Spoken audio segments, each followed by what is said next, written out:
Hi guys, இது உங்கள் trading with Raj. இன்னைக்கு இப்போ நடந்திருக்கக்கூடிய ஆப்ஷன் ட்ரேடிங்ல நிறைய பேர் பிகினர்ஸ்ல நிறைய தப்புகள் பண்ணியிருப்பாங்க, நிறைய கால் டிப்ஸ் வாங்கியிருப்பாங்க, நிறைய ஏமாந்துருப்பாங்க. அவங்களுக்கு ஒரே ஒரு எண்ணம் மட்டும்தான் இருக்கும், ட்ரேடிங் என்றாலே கேம்லிங். ஓகேவா?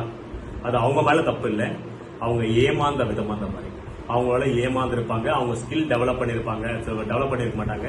அவங்க நிறைய பேர்கிட்ட கால் டிப்ஸோ இல்ல டெலிகிராம் டிப்ஸோ ஏதோ ஒன்று வாங்கி அவங்க அடி வாங்கியிருப்பாங்க. அவங்க சரியா தான் ட்ரேட் பண்றாங்களா இல்லையான்றது அவங்களுக்கு எதுவுமே தெரியாது. நம்மள மாதிரி யாருமே லைவ் ட்ரேட் பண்ணி காட்டுறது கிடையாது. முக்கியமா பார்க்கும்பொழுது ட்ரேடிங்ல நீங்க ஏமாற அந்த மைண்ட் ஆகப்பட்ட சைக்காலஜி என்ன சொல்லும் அப்படின்னா, ஒரு ஹேபிட்ஸை 28 days நீங்க கண்டினியூ ஃபாலோ பண்ணும்போது தான் உங்க பிரெயின் வந்து அதை காப்பி பண்ணி ரெகுலரா அப்ளை பண்ணி உங்களை கத்துக்கும். ரைட்டா? எந்த ஒரு ஹேபிட் இருந்தாலும் அதான் 1 மண்டலம் 2 மண்டலம் அப்படின்றது நம்ம ஊர்ல பிரார்த்தனைக்காக வச்சிருப்பாங்க. அதே மாதிரி தான் ட்ரேடிங்ல பொறுத்தவரையும் ஸ்கில். நான் என்ன சொல்றேன்னா, சின்ன பாயிண்ட்ஸை கேட்ச் பண்ணுங்க, பிக் அமௌண்ட்ல கேட்ச் பண்ணுங்க அப்படின்னு சொல்றேன். இது ஒரு கேம்லிங்கா? இது கேம்லிங்ன்றது அர்த்தமே கிடையாது. புரியுதுங்களா? சின்ன மூவ்மெண்ட் கூட நீங்க கேட்ச் பண்ணியிருந்தாலும் ஒரு சின்ன அமௌண்ட்ல நீங்க பண்ணீங்கன்னா சின்னதாக கிளாக் பண்ணீங்கன்னா லாஸ் வரும்போது பெருசா லாஸ் எடுப்பீங்க. ரைட்டா? ஆனா ஒரு எக்ஸாக்ட்லா பார்க்கும்போது ஒரு 5 lakh rupees கேபிட்டல் உங்களுக்கு இருக்கு அப்படின்னா நீங்க 3 lakhs மட்டும் நீங்க என்ட்ரிக்காக யூஸ் பண்ணுங்க. 3 lakhsல நீங்க எடுக்கக்கூடிய ப்ராஃபிட்ஸ் பொறுத்தவரையும் 30,000ல இருந்து 35,000 நீங்க அப்ராக்சிமேட்டா ஒரு 30,000 வச்சுக்கோங்க. ஒரு 30,000 நீங்க இன்கம் பண்ணலாம். அதுக்கு மேல நீங்க இன்கம் பண்றதுக்கு ஹோப் வைக்க கூடாது. சின்ன சின்ன பாயிண்ட்ஸ் அப்படிங்க பிக் அமௌண்ட்ஸ்ல பண்ணுங்க. ஸ்ட்ராட்டஜியை பயன்படுத்தினா ஒரே ஒரு ஸ்ட்ராட்டஜியா பயன்படுத்துங்க. அது நீங்க 1000 தடவை பேக் டெஸ்டோ ஃப்ரண்ட் டெஸ்டோ பார்த்துட்டு உங்களுக்குள்ள ஒரு தன்னம்பிக்கை வரும்போது, அதான் சொல்றேன், 28 days நீங்க ஹேபிட் அதை பண்ணாங்கன்னா அந்த மூளை உங்களுக்கு ஏத்துக்கும். அப்படி இல்லைன்னா ஒரு நாள் நீங்க லாஸ் ஆயிட்டீங்க, போயிட்டு தலைமையில கொண்டு போட்டு உட்காரீங்க அப்படின்னா உங்களுடைய திரும்ப உங்க மனசுக்குள்ள என்ன வரும்னா, மார்க்கெட் என்றாலே ஒரு கேம்லிங்.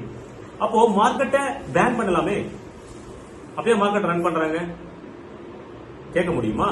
கேட்க முடியாது இல்லையா? அப்போ எல்லா விஷயத்துக்கு பின்னாடி மார்க்கெட் என்பது ஒரு சூதாட்டம் அல்ல, ஒரு பிசினஸ்.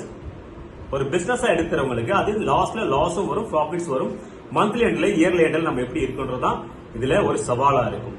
அதை நீங்க எப்படி மேனேஜ் பண்றீங்க, அதை நீங்க எப்படி தாங்கிக்கிறீங்க, நீங்க லாஸஸ் எப்படி நீங்க ஏத்துக்கிறீங்க, அது பொறுத்து தான் சார் மார்க்கெட் நினைக்குது.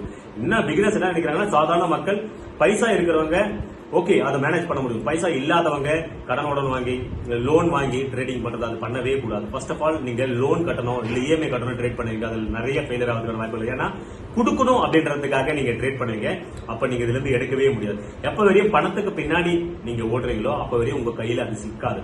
எப்ப வரையும் பணம் உங்க பின்னாடி ஓட ஆரம்பிக்குதோ, அப்போ பணம் உங்க பின்னாடி ஓட ஆரம்பிக்கணும்னா நீங்க ஸ்கில் டெவலப் பண்ணணும். ஸ்கில் எப்படி சார் டெவலப் பண்றது? சார் சின்ன நான் வீடியோ நிறைய ஸ்கேல்பிங் வீடியோ போட்டிருக்கேன். நீங்க பாத்தீங்கன்னா 920 EMI நீங்க யூஸ் பண்ணாவே நல்ல ஒரு ப்ராஃபிட் ஃப்ரீயா காஸ்ட்ல கொடுத்துருக்கேன். நீங்க அதை அட்டன் பண்ணுங்க, அதை பாருங்க, அப்ளை பண்ணி பாருங்க. நீங்க என்ட்ரி ஒரு எக்ஸிட் பண்ணலாம் பரவாயில்ல, நீங்க ஒன்லி வாட்ச் பண்ணுங்க. எதுக்காக பைசா ரியல் மணி பண்றீங்க? அதுக்கப்புறம் சூதாட்டம் சொல்றது, அதுக்கப்புறம் கேம்லிங் சொல்றது, ராஜ் ஸ்கேல்பிங் இஸ் கேம்லர் அப்படின்றது. அப்போ கேம்லர் சார் ஒரு கேம்ல விளையாடுனா கூட நீங்க அதுல நல்ல ட்ரைட் ஆனா மட்டும்தான் ஒரு லெவல்ல இருந்து ஒரு லெவலுக்கே போக முடியும். ரைட்? நீங்க கேம் நினைச்சு அதுல கேம், நான் வந்து அதை பிசினஸ் நினைக்கிறேன். அதனால பிசினஸ்ல வளர்ந்துட்டே இருக்கணும் அப்படின்னா லாசஸ் வரும். லாசஸ நம்ம பொருட்படுத்தாம லாசஸ நம்ம எவ்வளவு லாஸ் எடுக்க முடியும் டிசைட் பண்ணிட்டு அதுக்கப்புறம் நம்ம டிராவல் பண்ணிட்டே இருந்தோம்னா வாழ்க்கையில் அடுத்த கட்டத்துக்கு போகும். புடிச்சிருன்னு நினைக்கிறேன். உங்களுக்கு புரியும். ஸ்கேல்பிங் கேம்லிங் கிடையாது. ஸ்கேல்பிங் அல்டிமேட்டான ஒரு விஷயம். சின்ன அமௌண்ட்ல பண்றவங்க ஸ்கேல்பிங் இஸ் கேம்லிங். பெரிய அமௌண்ட்ஸ்ல நல்ல ஸ்கில் வளர்த்துட்டு அதுக்கப்புறம் நீங்க ட்ரேட் பண்ணீங்கன்னா நீங்க ஒரு 5 பாயிண்ட்ல இருந்து ஒரு 10 பாயிண்ட்ஸ் பிடிச்சாலே ஒரு நாளைக்கான இன்கம் உங்களுக்கு வந்துடும். ஓகே? பிடிச்சிருன்னு நினைக்கிறேன். லைக் பண்ணுங்க, ஷேர் பண்ணுங்க, சப்ஸ்கிரைப் பண்ணுங்க. இது உங்கள் trading with Raj. Bye bye. Thank you.